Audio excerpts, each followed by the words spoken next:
beautiful garbage. That is a really good reason to live. My name is Seth Adam Smith. I'm a husband, father, and author. For years, I've struggled with depression and suicidal thoughts. But one of the things that gets me through each and every day is discovering a new reason to live.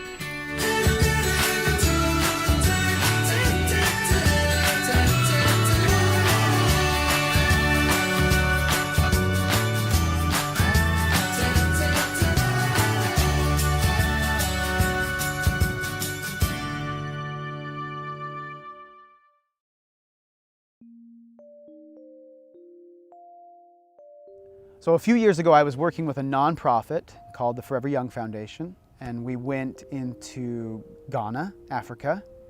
And while we were there, we went to this man's home, and he had this line of people at his house, tourists, and they were buying these things from him, these beautiful necklaces and bracelets, and I think there were some rings and things. They were gorgeous.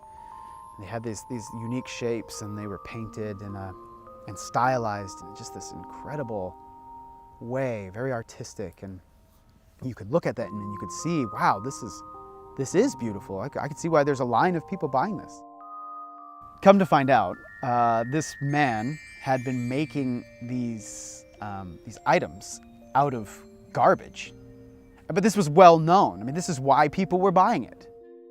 People would come to him with crates and crates of these old discarded bottles, glass bottles, and he would take them and put them through a process where he could turn them into necklaces and bracelets, other things of art, It was incredible. It was incredible to watch this process, to see it go from garbage, discarded, worthless garbage, and he was transforming it into something that was not only beautiful, but something that people wanted to wear and take home as gifts and use and just look at as something marvelous. And as I looked at that, I thought about how many times I have looked at my own life or my own self and thought, I'm worthless.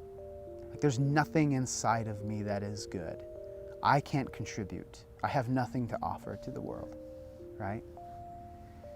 And yet, the experiences that I've gone through, I have learned that some of those difficult and painful experiences have actually been the most beautiful, can be used for the most beautiful purposes. There's a scripture in Isaiah that talks about beauty for ashes. God says, I will give you beauty for ashes. It's like we do everything on our own to try to make something meaningful. And more often than not, because we're imperfect people, we destroy a lot of stuff. We break a lot of things. And that's fine, because God will take those ashes and turn it into something beautiful. And in that way, I've seen him take these things I thought were garbage in my own life, or things I thought were ashes or broken, and he just takes that thing and turns it into something beautiful. And that's a good reason for living.